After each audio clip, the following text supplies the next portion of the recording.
of mankind. We suffer tremendous, but you know what we did? We stay together because we need each other for survival. You take the survival out of the way, we have poor obese people, which means that we're eating well. Nobody's dying at birth. Nobody, like for the most part, doesn't have access to a hot meal, and we just can't seem to figure this shit out. So again, recalibrate your expectations.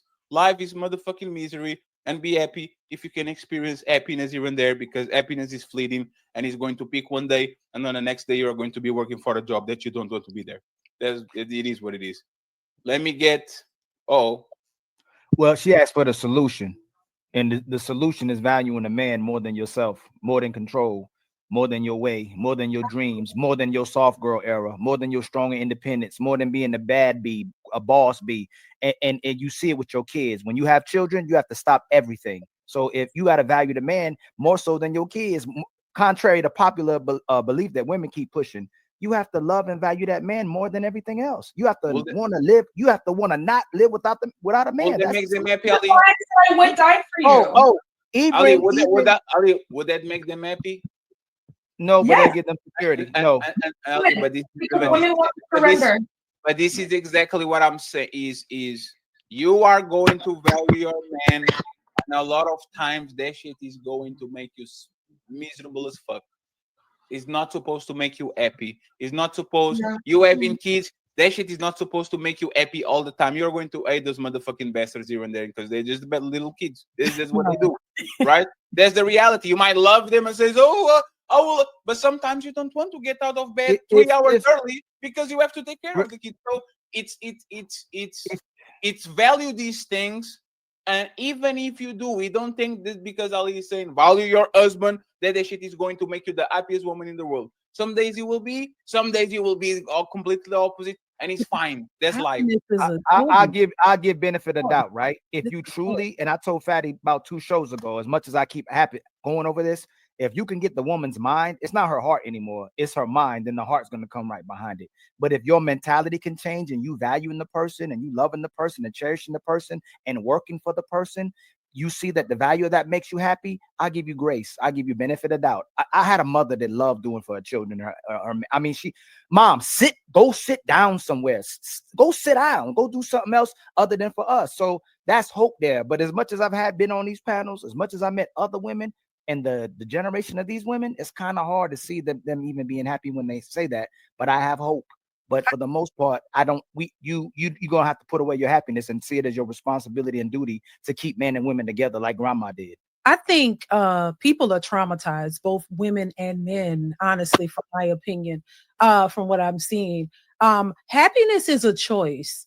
It's a choice you have to make for yourself. It's not contingent upon a man, the man.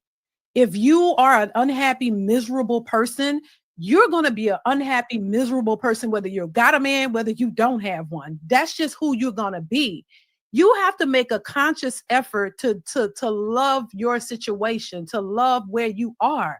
The problem is, and I do think that there are expectations that are put out there, especially towards us, of what a good man should be, what a relationship should look like. And to me, your relationship should be based on what works for you and your man, not what everybody else deems perfect or what it should be. And if you're searching something that everybody else deems perfect, that's why you're going to be miserable. I don't agree that everybody is miserable in a marriage. I'm certainly not. And I think that's because I understand my husband. He understands me. We understand what makes our dynamic work, and we don't care about what everybody else thinks. You got to leave and put aside what everybody else thinks and do what works for you. Of course, every single day, we're not going to be jumping like jumping monkeys, happy. Oh my God, I'm so happy. No, life is not that way. Life is ups and downs. Like my husband would say, ebbs and flows. Yeah, I'm going to be mad some days. Shit ain't going to go my way sometimes. But that's not going to, I'm not going to let that deter me from my goals and my husband goals and what we have together. I'm not going to let that destroy that. That don't have anything to do with that. I do think marriages go through stuff. Yes, of course. There's ups and downs. Y'all are not always going to agree. Like I said, we not sitting singing kumbaya, happy husband, happy wife. No, we gotta go through stuff. We got things we gotta do. And yes, I love my kids. I love my kids. I don't say, oh my God, I hate these bastards one day and then one day. Well, they're not bastards, but I'm saying I don't say, oh, I hate them. They're getting on my goddamn nerves. No, I don't say that. I don't know what, I think we've been consumed with so much toxicity. And like Ali was saying, the people y'all come in contact with is so toxic. That's at the forefront, especially now. But I don't think like that. And I think, I don't know, I don't think like that. And I don't believe that every person is miserable. I don't think your case shot to hell. Can I hop in? The thing, Didi, is your case. Like, you can say, I don't feel it. Who is the woman that is going to come on the panel and say, sometimes I look at my kids as a burden. Sometimes sometimes I ate my husband. Sometimes I just want to leave and give up and go live a single. Like, these thoughts happen in our head every single time. It happened when you were a kid and you were looking at your parents and then deny you something. You're like, I hate you. Like, this is something recurrent. The thing is, how do you cope with that? How do you feel fulfilled in doing things? And with women, unfortunately, modern women, for whatever reason, they will succumb to their feelings. They will succumb to their feelings. It's okay for you to say, you know what? I really don't want to watch your soccer game today, man. I'm sorry. But you know what? You're still going to go. And you know what happens? The same thing that happens when people go to the gym. I don't feel like going. I'm going to get out of this bed. I'm going to see my son playing. And as soon as I'm there, I'm glad that I actually did that. Woman, unfortunately, can go through the pain of step 1, 2, 3. Get off the bed, put my shoes on, go ahead, get my air, get on the car, and then get the joy at the end. As soon as they feel a little bit of uncomfort, man, I'm going to leave Slice for Uncle Rick, because Slice is not making me happy. Michelle Obama said she was miserable for 10 years. It is what it is. And it's so did Jack wife. Say she was never pushing. happy. Yeah, keep pushing. I want to say one thing and then let Akua go. I've never heard in my man. Dr. James.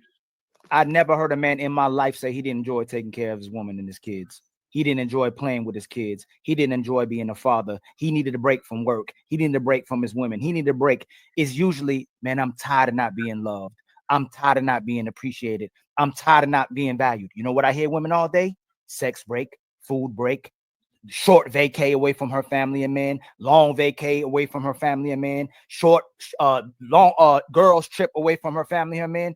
Women are always trying to take breaks, most women. And I'm gonna say, listen, let's do this on the show today, right? And me and Fatty open-minded to that. Uncle Ricky is too, because we part of the squad too. We know there's good women out there. We know there's divine women out there, and they're quiet. We don't really hear them, right? It's hard to focus on them too because we don't hear them. They're already taken. But for the most of what men are encountering, there's some miserable, unhappy, non-appreciative, non-loving. Everything is the man's fault, even though I make the decisions. I make all the choices. I'm the gatekeepers, but I didn't choose to be a mother. I didn't choose to be a single mother. I didn't choose to be this kid's mom. Someone made me do this. Someone's manipulating me. Someone is taking advantage of me. All I'm saying is majority of the time, I don't hear men complaining about what they have to do for their children and for their women. It's only not being appreciative. But when we come on these panels, off these panels, in our real life, in public, hear men talk and brothers talk on our job sites, women always want to take a break and are always claiming to be sacrificing for the man. But most of the outserving is the brothers. That's true. Go ahead, Akua. We're going to wear Akua. Sorry, man. Akua. No, that's fine. It's my Russian accent. Go ahead and please, Dr. James, uninterrupted. Please, uninterrupted, and then we get slides on the main event and Mr. Accountable Masculinity too. Okay. Don't ask questions to them and don't interrupt and let them have it. Okay. I'm not sure how to interject when I have something, so I have a whole lot, but I'm only going to say just a couple of 2 things narrowed down. So one, if I'm hearing the collective correctly, and not absolutely everyone, but overall, was saying that in actuality, the man is the prize because he is said to protect and provide. Is that fair to say? Yes. Okay. So then, with that being the case, we're also saying that the current conundrum that we're in is because the woman who is, you know, abusing and also not realizing her power is damaging households, which would mean she's a key player in that dynamic. And when you do find a really good woman who is a good wife and who is an excellent mother and enjoys it, that she would be a prize as well in the situation. And the women who feel like a man is only a prize if he is protecting and providing, but that doesn't include love, like we're saying we need. It's almost like we're accepting of this reality, and this will perpetuate it. Am I tripping? So if you're saying so the this main is no, we're not trying to say women aren't the prize. Obviously, amazing woman is the prize. But when we have these conversations, a lot of women start like going there right away instead of acknowledging most women aren't the prize. And we spend more time trying to focus on the good women when they're already taken, instead of acknowledging what the brothers are asking from the women who are not trying to be desirable or marriageable, how we can get them on the course so we can have families. Because it's like me focusing on poverty, or not speaking about poverty and pretending it's just going to go away. There's no reason to speak about me not being poor or focusing on who's rich, because we have money. We got to focus on who's in poverty and who doesn't have financial equity to help people. So men and women, in order to come together, we have to talk about the issues, and we have to talk about the core of the issues. We know there's beautiful women out there, and when they come on our panels, we always give them their flowers. We have connection with so many great women, but in order to get our sisters on board, we have to talk to the women who are bad followers. No, right, but I'm saying what I feel like we're saying is that we need more great women. Yes, it's not necessarily that they're choosing the wrong man. They themselves are an issue, are a problem, need development, need refocus. Yes, but they gotta want it.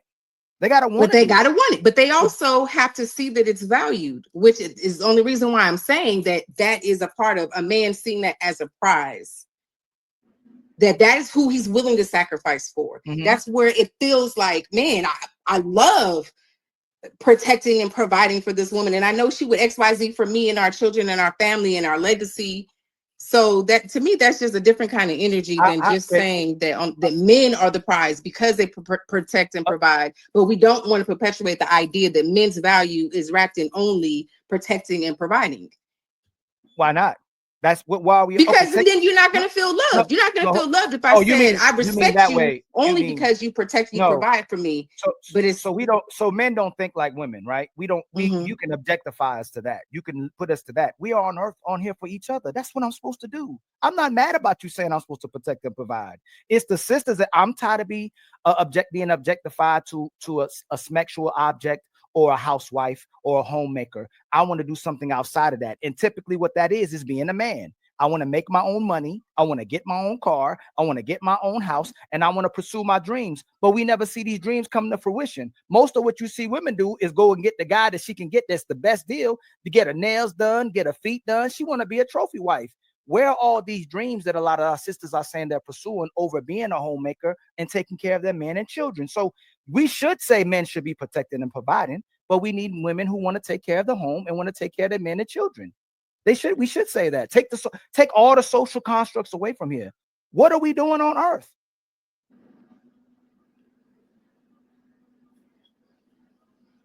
I ain't about to go love. It ain't about Adam and Steve. So it's Adam and Eve, right? Not Adam and Steve. Sometimes it's Adam and Steve. I saw it on TV. Yeah. Like, it's just the nature of things. I think that's the biggest Rick, problem. Can we get short? My bad.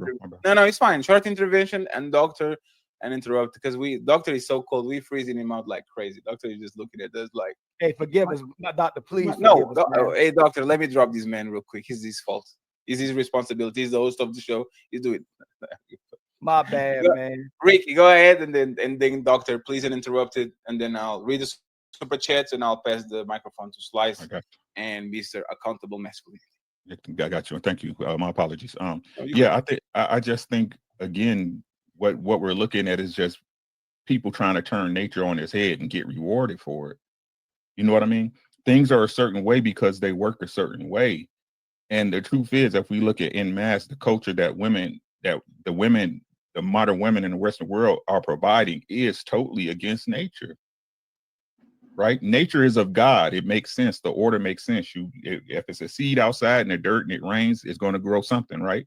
It's just how things supposed to work. And women are going against the grain and then want to blame us for it. Oh, y'all out here hitting chicks. That's what men do, right? What used to stop men from hitting chicks? Women saying no in chastity belts, right? Right? Right? Or if I slid up in you, right? Your dad came into my door with a shotgun, right? It's what y'all supposed to control. And it's just crazy to me how y'all understand what men's supposed to do and the men's responsibility in this thing when y'all don't know y'all's. How's it's gonna never work? It's not until y'all honest about what really be going on. Hey, I like you a lot, right? But I'm really with you because you take care of me. Somebody I can count on. Right? For me to take care of you, you know what I'm saying? This is what I require. It's just that simple.